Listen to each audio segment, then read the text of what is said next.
digital sur l'ingénierie pédagogique? L'impact du digital, il est extrêmement important.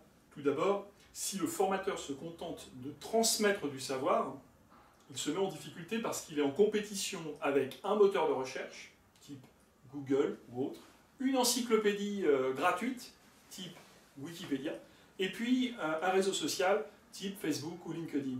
Donc si simplement l'apport du formateur, c'est de transmettre des informations, il se met en difficulté. Parce que l'apprenant, eh bien, il va aller chercher par lui-même les informations dont il a besoin. Vous avez mal au foie, vous allez voir votre médecin, il vous expédie en un quart d'heure, la première chose que vous faites, c'est d'aller regarder sur Internet qu'est-ce qui pourrait bien se passer dans votre foie. Vous voulez louer une voiture, vous posez des questions sur mais quel est le meilleur rapport qualité-prix. Vous allez consulter Internet pour comparer les prix de voiture. Pareil pour votre logement de vacances, pareil pour acheter une plaque électrique chez votre magasin. Dans tous les domaines de la vie, le réflexe maintenant, c'est d'aller regarder sur Internet. Et la formation n'y fait pas exception. Donc je ne parlerai pas d'ubérisation de la formation, mais en tout cas, il y a un rapport à l'information qui transforme véritablement la façon dont on trie, sélectionne, reçoit l'information.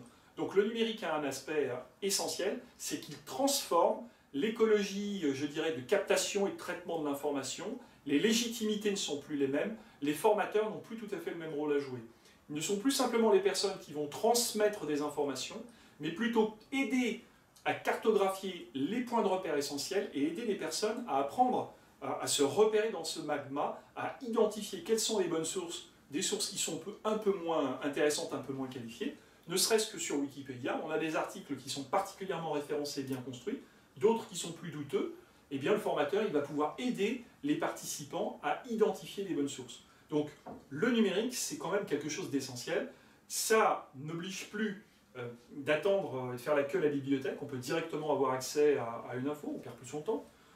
On peut le faire, on peut apprendre quand on veut. Je peux être dans mon bain et consulter une vidéo de Philippe Carré, tiens, par exemple, en train de nous expliquer la prononce. Je peux être dans mes transports en commun et avoir téléchargé un podcast. Et là encore, je peux regarder Philippe Carré en train d'expliquer des notions passionnantes sur les dispositions et dispositifs. Donc, le numérique nous décloisonne complètement des contraintes temporelles et spatiales, et le formateur ne peut pas faire fi de cette situation. Par contre, rien ne remplacera jamais un formateur, absolument rien. Pourquoi? Parce que le formateur, il est irrationnel, émotionnel, affectif, il pose des questions, il s'intéresse aux participants. Il a un rôle quelque part qui dépasse simplement le transfert d'informations quand il crée des défis, des situations d'apprentissage, quand il donne du répondant, quand il adapte sa guidance au public. Donc ce formateur et toute l'humanité qui l'embarque avec lui sont essentiels.